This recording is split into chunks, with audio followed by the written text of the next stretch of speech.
बोलिए श्री सद्गुरु महाराज की जय।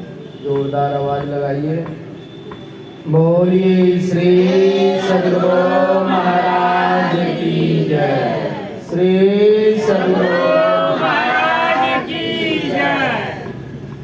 नमो नमो सतगुरु नमो जासम को न आन परम पुरुष होते अधिक गावे संत सुजान। तीर्थों को शोभित करने वाले पूज्य महात्मागण, परम आदरणीय सत्संग वृंद, धर्म प्रेमी सज्जन वृंद, माताओं एवं भक्तिमती बहनों, हम लोग बच्चे के जन्मदिन पर सत्संग करने के लिए उपस्थित हुए हैं। यूनान देश का बादशाह का जन्मदिन मना रहा था और जन्मदिन में कोई न कोई गिफ्ट तो देते ही हैं। जिसको जो अच्छा लगता है वो गिफ्ट देते हैं। दिन भर अनेकों राजा महाराजा आए और उसको भेंट किया। दूसरे दिन शाम हुआ। उसके बाद सब मेहमान अतिथि जब चले गए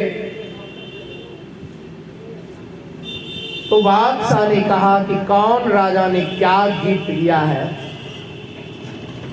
जरा से देखना चाहिए। तो सब राजा अपने अपने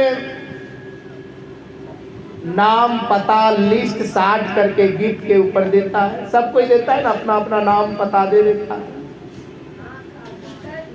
देखते देखते वो सारे गिफ्टों में एक ऐसा गिफ्ट था,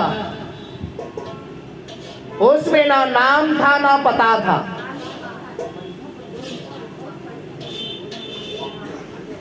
और वो गिफ्ट था हीरा का बक्सा। हीरा का बक्सा का अनमोल बक्सा किसने दिया है? कहा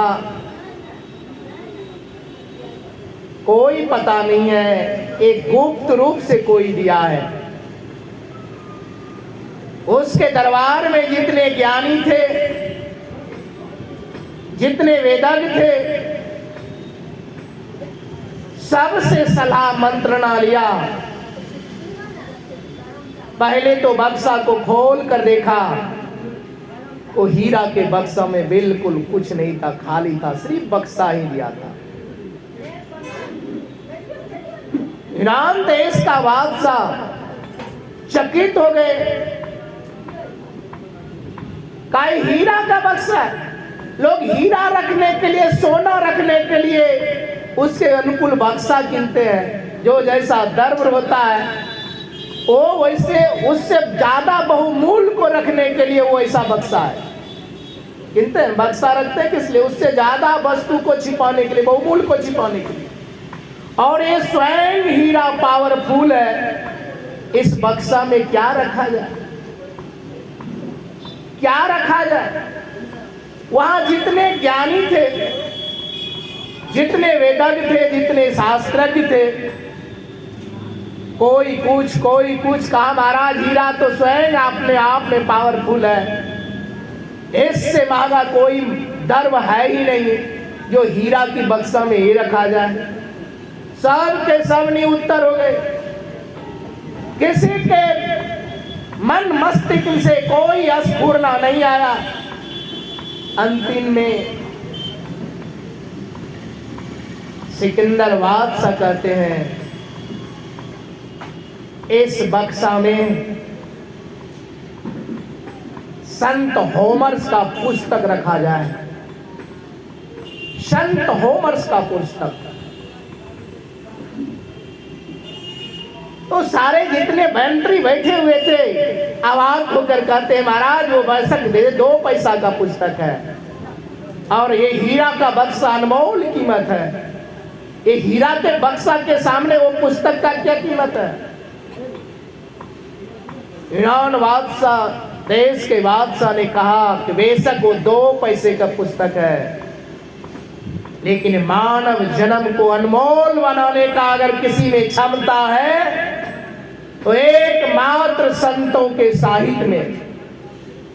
अभी सुन रहे थे पाठ में, राम कृपा ते पार्वती सपना मन विश्राम। कहते हैं वह सपन में भी संदेह मोह भ्रम तम कुछ नहीं आता है। और राम का कृपा कब होता है? इसी बाल कांड के पहले लिखा हुआ है गोस्वामी जी ने, बिनु सतसंग विवेक न होई और राम कृपा बिनु। कहते राम के कृपा बिनु वो सुलभ से उसको नहीं मिलता है, आसानी से नहीं मिलता है। और जब राम का कृपा होता है तब व्यक्ति का सत्संग मिलता है, सत्संग मिलता है। और जब सत्संग मिलता है तो सत्संग क्या है? ज्ञान की भट्टी है। जैसे बगल में लोहा पीट रहा है ना, लोहा पीटने वाले को देखिएगा वो कच्चा लोहा नहीं पीटता है, वो पहले लोहा को अपने अनुकूल बनाना चाहता है ना तो उसको आग की भट्टी में डालता है। आग की भट्टी में जब डालता है तो आग की भट्टी में डालने से वो लोहा का अकड़पन खत्म हो जाता है, वो पिघल कर मुलायम हो जाता है। और तब कलाकार जो है उसको जैसा बनाना चाहता है वैसा बना लेता है। उसी प्रकार से जीव ये काम क्रोध मोह लोभ अहंकार ईर्षा द्वेष में पड़ करके अहंकार के लोहा के तरह कर्पण हो जाता है। इसको ज्ञान ध्यान कुछ नहीं सूझता है। जब ये सत्संग रूपी ज्ञान की भट्टी में जब जीव जाता है तो ज्ञान के ताप से उसके अंदर की आकर्षण खत्म हो जाता है, मोह भरम अज्ञानता सब चला जाता है। और तब उसके अंदर में ज्ञान विवेक वैराग जागता है और उसका संशय खत्म हो जाता है। और सत्संग ही एक ऐसा जगह है कि यहाँ व्यक्ति को आत्मदृष्टि भी होता है। इसलिए कहा कि जो बहुत काल सत्संग सुनता है समझता है उसी के जीवन का मोह भरम सब मिटता है। बिनु सत्संग से कुछ नहीं होता है। आप कितनो जप कर ले तप कर ले हुमाद कर ले तीर्थों को छान ले, कोई भरम फायदा होने वाला नहीं है। आपकी अज्ञानता नहीं जाएगा। कितना बार देवघर जाते हैं, कितना बार बद्री हरिद्वार उत्तर काशी गंगोत्री जमुनोत्री चारों धाम को छान लेते हैं और क्या मिलता है? परेशानी के अलावे, मेहनत के अलावे। पिछले साल मैं बद्री का आश्रम में चौमासा मना रहा था। मैंने बहुतों को देखा, ये दर्शक लोग जाते थे तो उतना मुझे दुख नहीं होता था, लेकिन साधु के भेष में रह करके लाइन में कटोरा लेकर के भीख मांगता था, दर्शकों से पैसा मांगता था, तो मुझे बहुत दुख होता था कि ज्ञान के वस्त्र में आकर के तुम नीच बने हुए हो। मैंने कहा ये लाइन में जो खड़ा रहते हो कितना कमाते हो? तो कहा महाराज मत बोलो मत बोलो। मैंने कहा तुम भेष कैसा पहना है? महासंतोषी का, महात्यागी का। और करते क्या हो? इस भेष को देखकर लोग माथा टेकते हैं, इस भेष को देखकर लोग पूजा करते हैं।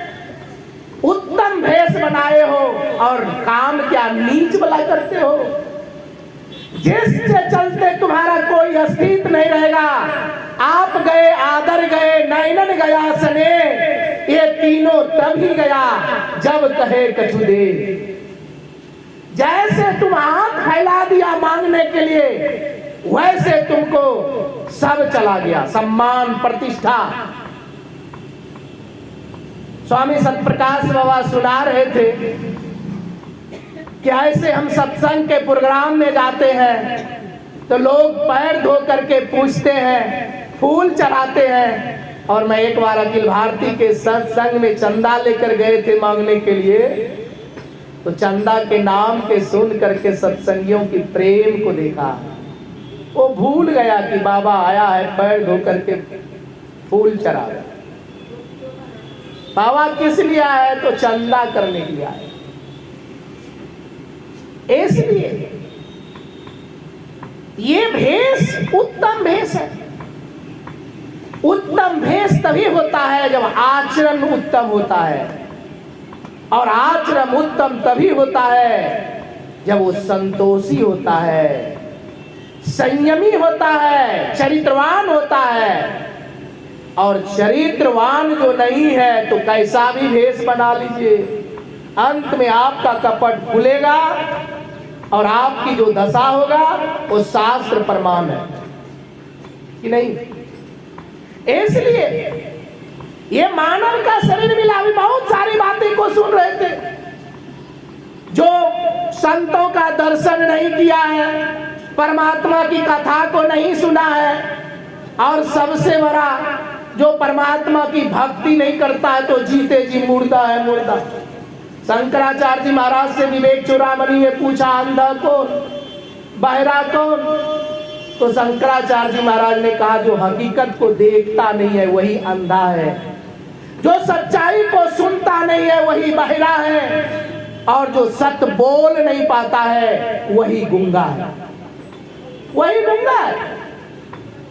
इसलिए जो हरि भक्त नहीं करता है, भजन नहीं करता है, और जो कथा में प्रेम नहीं करता है, तो उसका हृदय क्या? अभी सुन रहे थे ना। इसलिए कबीर बाबा ने बहुत अच्छा कहा, सत्संग में आने से बहुत लाभ होता है, लेकिन सत्संग में आकर के दूसरा उपचार करता है, दूसरा बात करता है, दूसरा बात छेड़ता है, वो व्यक्ति नरक जाने में कोई उसको बचा नहीं सकता है।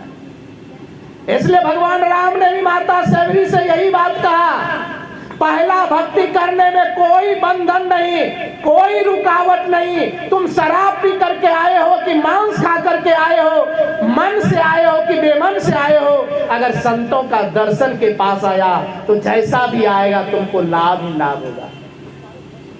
लेकिन जब तुम दूसरी भक्ति करना चाहोगे, एक भक्ति के अलावे जितनी भक्ति है सभी भक्तियों में शर्त लिखा हुआ है, सभी में शर्त है। दूसरी रति मम कथा प्रसंगा, अगर उस कथा में प्रेम नहीं है, श्रद्धा नहीं है, अगर आप गुणगान करते हैं, बेमन से गुणगान करते हैं, तो परमात्मा नहीं सुनता है। ये मत समझिए कि हम अध्ययन बैठे हैं वसरा पर, अध्ययन है दूसरा पर, तो ऐसे आपका काम चलने वाला नहीं है। चौथी भगति मम गुणगना करई कपट तजगान। स्तुति प्रार्थना करने में, परमात्मा का गुणगान करने में हमारी हृदय होना चाहिए, हमारी श्रद्धा होना चाहिए, हमारी एकाग्रता होना चाहिए। ऐसा नहीं कि स्तुति करने बैठे हैं, पूजा करने के लिए ध्यान है कहीं, इससे पूजा नहीं होता है। वो तो मोर दास कहावई, वो मोर दास कहा करके दूसरे पर विश्वास करते हो तो वो दास नहीं हुआ, वो भक्त नहीं हुआ। भक्त वही है जिसमें श्रद्धा है, समर्पण है और त्याग है। परमात्मा भी सुनता है। बच्चा अगर हंस कर कानेगा ना मुस्कुरा कर रोएगा ना तो माँ बहला देगा को खेल रहा है। अगर वही बच्चा जब बेजार बेजार से रोता है और सब कुछ त्याग देता है, जान बेजान से रोता है, तो माँ मार क्यों ना पसाती हो, वो मार भट्ठू पर चला जाए, लेकिन वो बच्चे को उठाएगा दौड़ करके कि मेरा हृदय का टुकड़ा रो रहा है। उसी प्रकार से परमात्मा की भक्ति करते हो, परमात्मा का गुणगान करते हो, अगर मन को विषय रत्ती भर भी ये संसार की आसक्ति में लेकर रखा है तो गुणगान नहीं हुआ, वो गुणगान नहीं हुआ, वो तो तुम संसार को चाह रहे हो। बहुत आदमी है गुरु महाराज से कहते हैं गुरु महाराज हमारा ये पूरा हो जाए, हमारा वो ये पूरा हो जाए। एक लकारा थे, भगवान के भक्त थे, जंगल जा रहे थे, भूल गए, और जब भूल गए तो परमात्मा से कहते हैं, वो परमात्मा के भक्त थे, वो कहते हैं सदगुरु महाराज हमको यहाँ से रास्ता दिखाइए। थोड़ा देर बैठा हुआ था, उसी समय में उसको जो है एक लकारा आते हैं, कहते हैं कहाँ जाइएगा, जंगल से बाहर जाइएगा।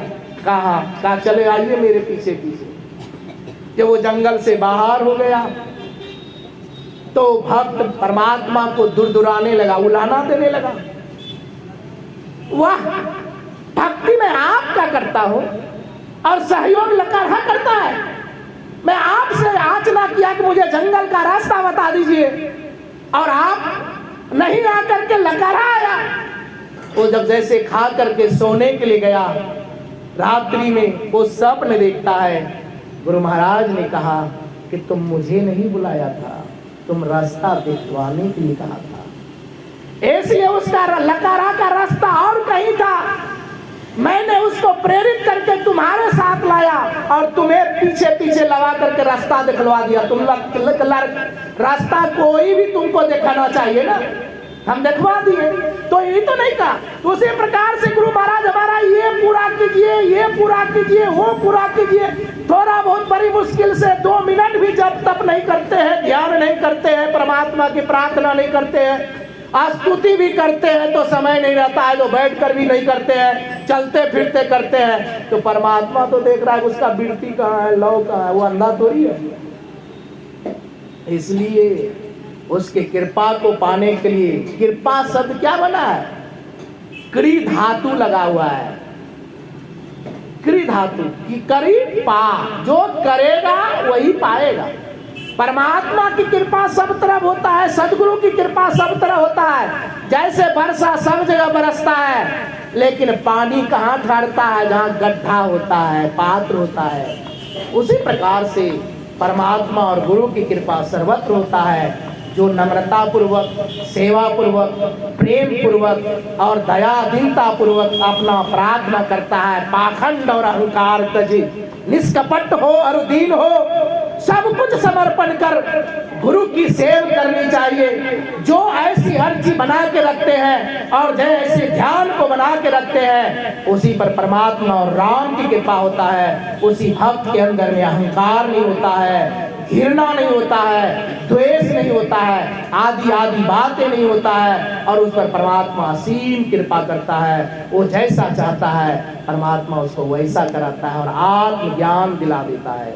इसलिए पूज्यपाद महर्षि साई स्वामी जी महाराज ने कहा, इस आंख से भी देखूं, बैठ सत्संग कुसंग को तजते, जीवन को गरते, लोक परलोक सुखी हो साही प्रभु भजते।